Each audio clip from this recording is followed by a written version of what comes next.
Hi gorgeous, thank you so much for clicking this video. Welcome back to my little home here in YouTube. Seneng banget minggu ini aku bisa sapa kalian lagi karena minggu lalu aku nggak sempet bikin video. But anyway, buat video minggu ini aku mau ngobrolin ke kalian pengalaman aku selama hampir 6 tahun ini living full time as a woman.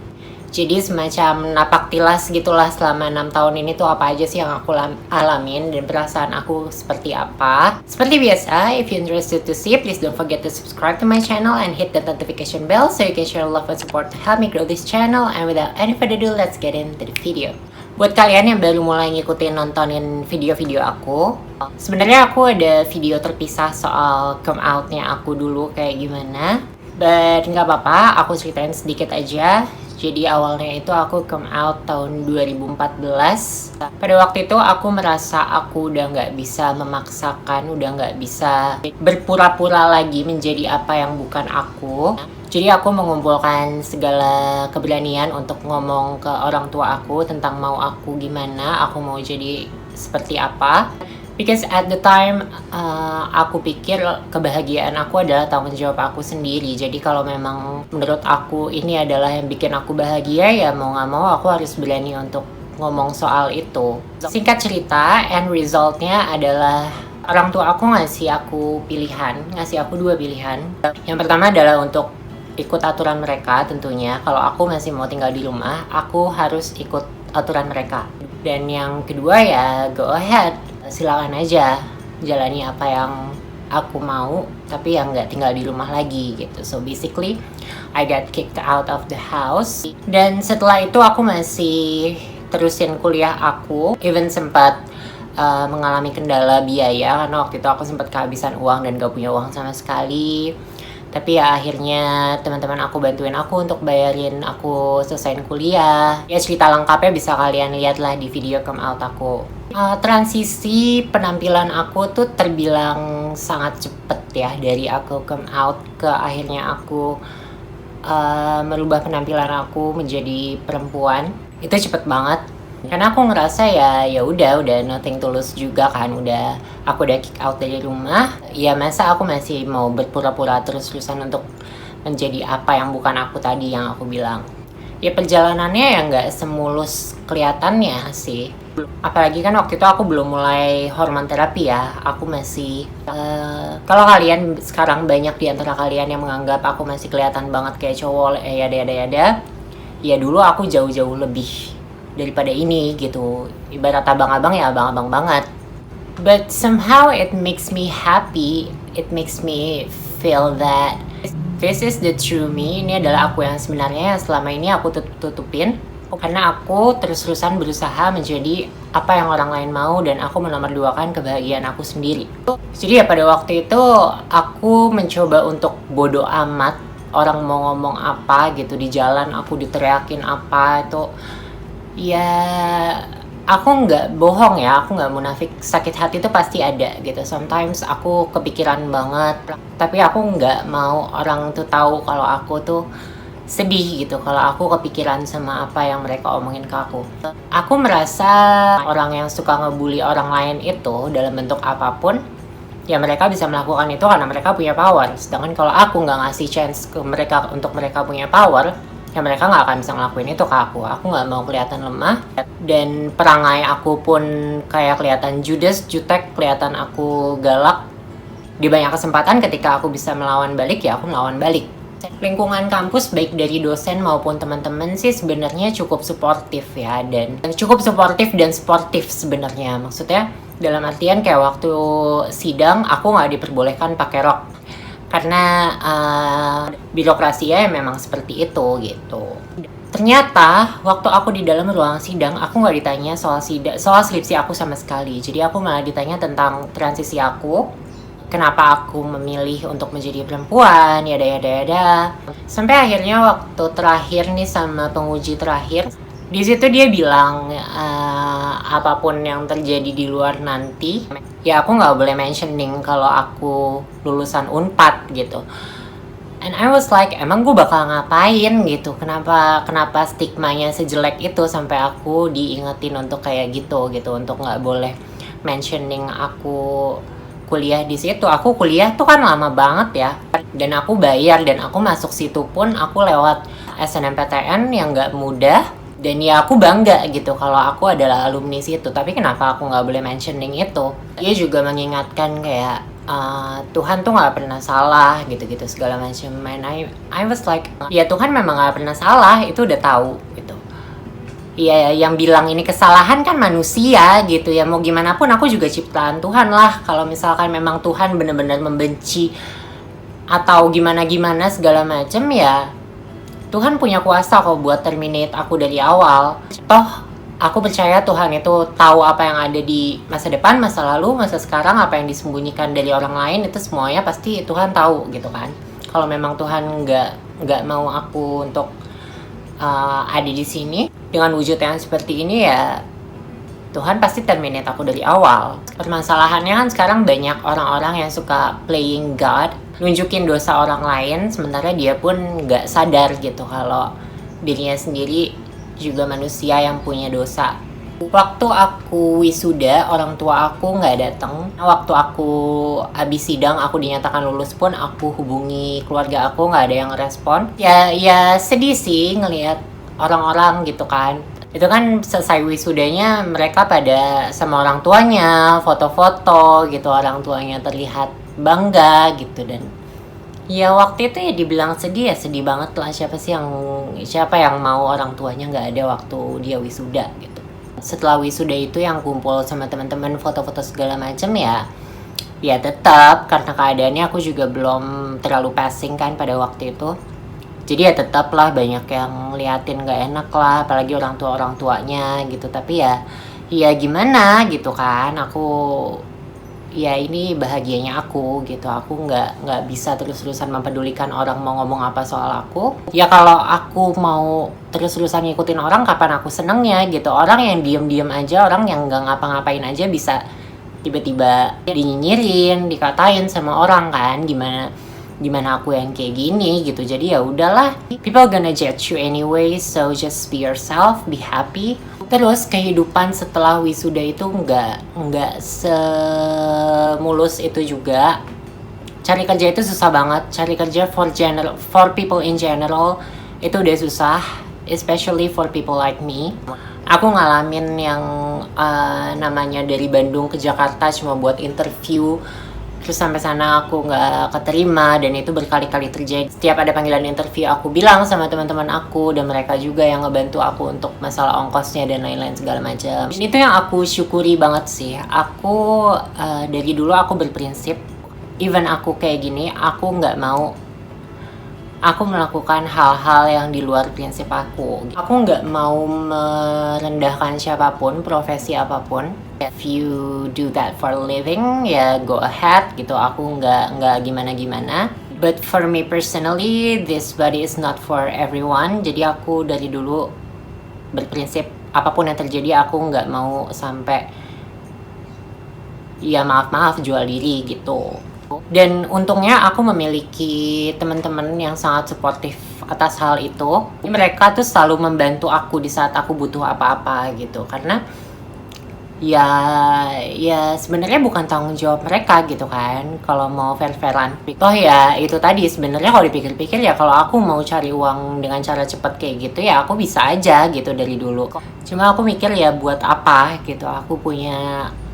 Aku sekolah cukup tinggi, aku punya gelar, aku punya orang tua yang mendidik aku dari kecil. Nggak lucu aja kalau tiba-tiba aku menyalahi prinsip aku sendiri gitu. Jadi selama aku belum kerja, nggak punya uang, itu aku luntang-lantung hidupnya, tinggal dari satu tempat ke tempat lain, numpang sama teman-teman aku, dikasih makan sama teman-teman aku juga. Terus sampai pernah mengalami titik dimana teman aku ini nggak ada, aku sendirian di rumah, aku kelaparan, nggak ada uang. Hal yang aku lakukan untuk survive adalah aku akhirnya makan makanan anjingnya dia. Karena di rumah beneran gak ada makanan sama sekali, even frozen food dan sebagainya tuh gak ada. Dan proses sampai akhirnya aku dapat kerja juga, ya kalau diceritain ya sedih banget juga. Jadi tadi ada satu bagian yang nge-skip. Jadi pada waktu akhirnya aku memulai hormon terapi ya kan, ini juga banyak banget dipertanyakan sama viewers atau followers aku, baik di YouTube maupun Instagram. Soal hormon, aku udah pernah bilang aku nggak akan menjawab pertanyaan soal hormon, apalagi mengenai dosis. Menurut aku itu adalah sesuatu yang harus kalian konsultasikan ke orang yang memang profesional di bidangnya, orang yang mengerti. Cuma kalau kalian tanya aku ke dokter mana, jadi kemarin itu aku sempat dapat DM yang mempertanyakan soal hormon, dan dia mempertanyakan aku ke dokter mana, karena dia udah ke dokter tapi dia nggak dikasih resep untuk HRT gitu, untuk hormone replacement therapy.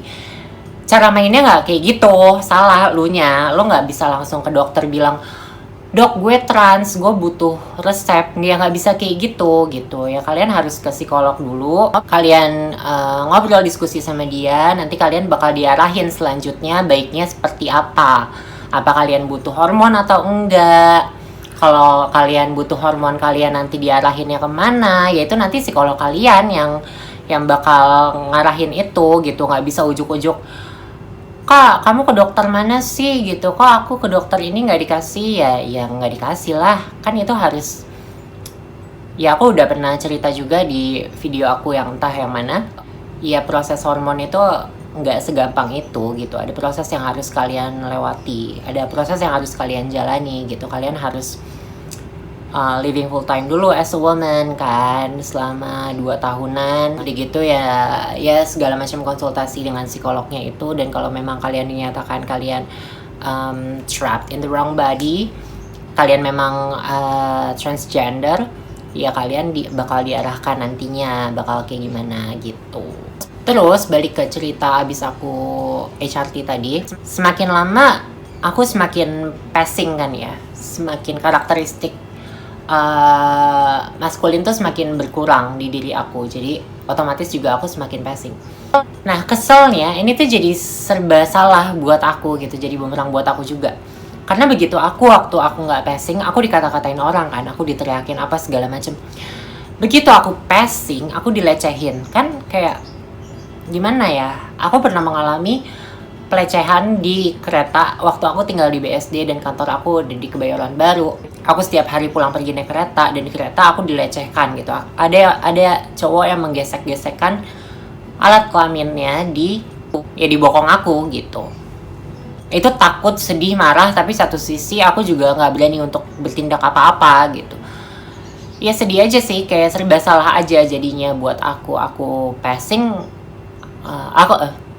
aku nggak passing, aku dikata-katain. Tapi sekali ya passing, aku kayak gituin kan, ya gue harus gimana sih gitu. Terus kalau dari keluarga aku sendiri sekarang,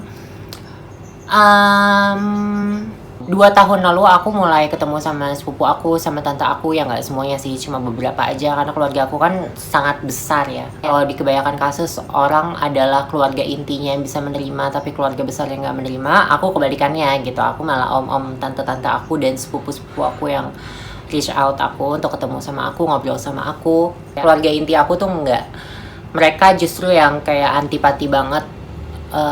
Aku coba hubungin mereka, jarang banget direspon. Sekali yang mereka hubungin aku pun, terutama ibu aku ya, itu pasti cuma marah-marah atau ngatain aku doang.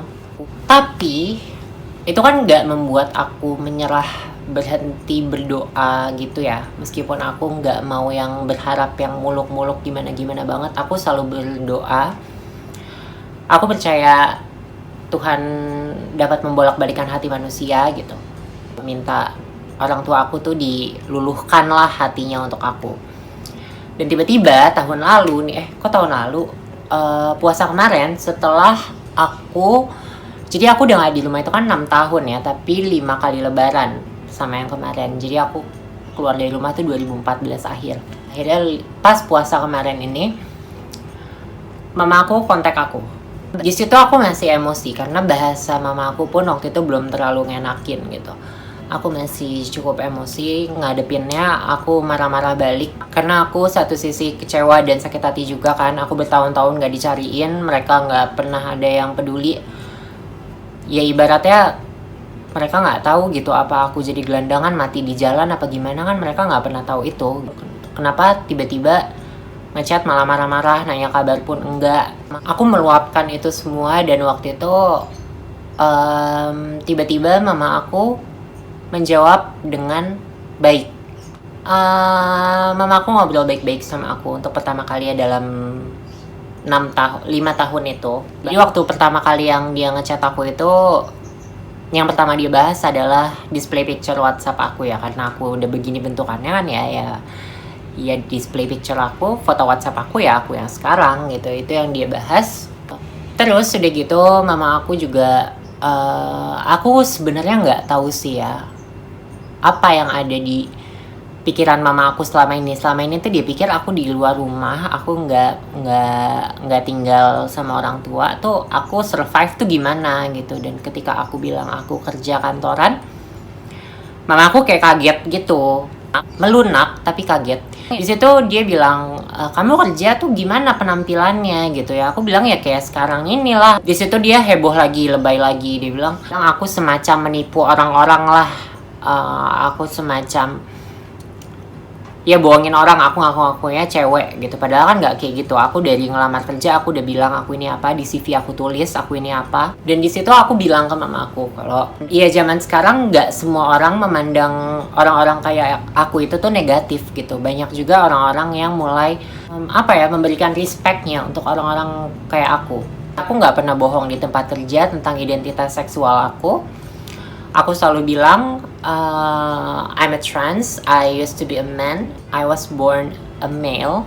Dan ya nyatanya bagi sebagian orang itu memang gak masalah sama sekali gitu. So why you sweat it? Kenapa menjadikan itu sebagai sesuatu masalah yang besar?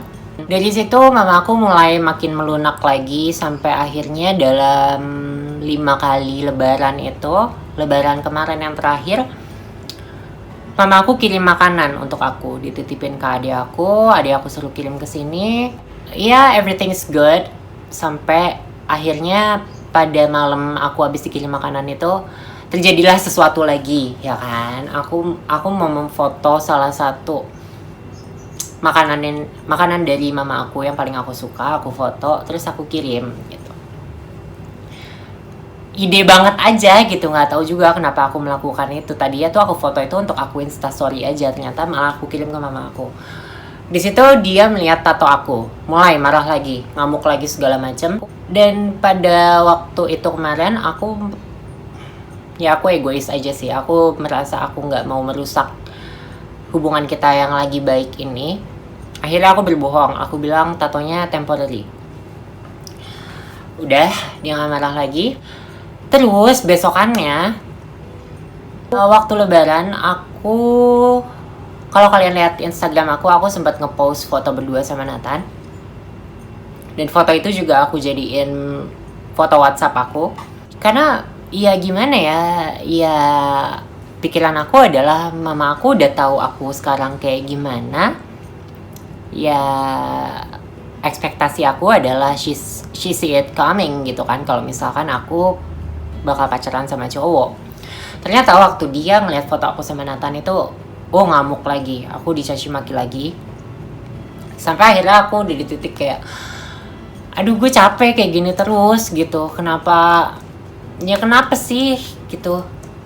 Kenapa nggak mau mencoba mengerti? Kenapa terus-terusan marah aja gitu? Ya kenapa dari dulu aku tuh nggak pernah ditanya bahagia aku tuh kayak gimana, mau aku kayak gimana gitu. Kenapa terus-terusan marah terus gitu. Sampai akhirnya aku nggak mau bales, aku nggak mau baca lagi chat dari mama aku sampai berhari-hari. Setiap mama aku ngechat aku diemin. Ya udah akhirnya nggak omongan lagi tuh dari lebaran. Sampai akhirnya waktu Idul Adha kemarin mama aku kirim makanan lagi. Sebenarnya antara seneng tapi bingung gitu loh. I mean like aku merasa perasaan aku dipermainkan sama mama aku, kayak dia begitu gampangnya berubah-ubah moodnya. But however aku tetap ngechat mama aku untuk bilang terima kasih. Habis itu alhamdulillahnya tiba-tiba membaik lagi suasananya, jadi baik-baik lagi setiap dia ngechat aku. Sampai akhirnya kemarin ini aku di chat pagi-pagi, katanya beliau jatuh dan sempat blackout juga, sempat kayak pingsan gitu beberapa saat, jatuh di jalan, lagi jalan aja kayak kesandung jatuh gitu. Ya aku amat sangat worried kemarin itu. Cuma alhamdulillahnya aku nggak perlu dengar itu dari orang lain, aku dengar itu dari mama aku sendiri. Itu yang sangat aku syukuri. Mama aku cerita keluh kesahnya gitu, sakit yang dia rasain, terus dia bimbang mau berobat ke rumah sakit, mau operasi di rumah sakit atau dia harus berobat alternatif dan segala macam lainnya. Itu mama aku ngomong sama aku, dan itu terakhir pembahasan aku sama mama aku. Kita belum kontekan lagi dan aku belum dapat kabar lagi apakah mama aku bakal operasi atau pengobatan alternatif aja. Aku cuma minta doa untuk kesembuhan mama aku ke kalian semua yang nonton video ini sampai detik ini juga. Doain juga keadaan bakal semakin membaik buat aku sama keluarga aku ke depannya. Semoga cerita-cerita aku tadi itu bisa jadi inspirasi bagi kalian, bisa ada sesuatu lah paling nggak yang bisa kalian ambil dari segala macam cerita aku tadi. Komen di bawah kalau kalian punya ide-ide buat video-video selanjutnya. And until I see you guys again next time, stay gorgeous!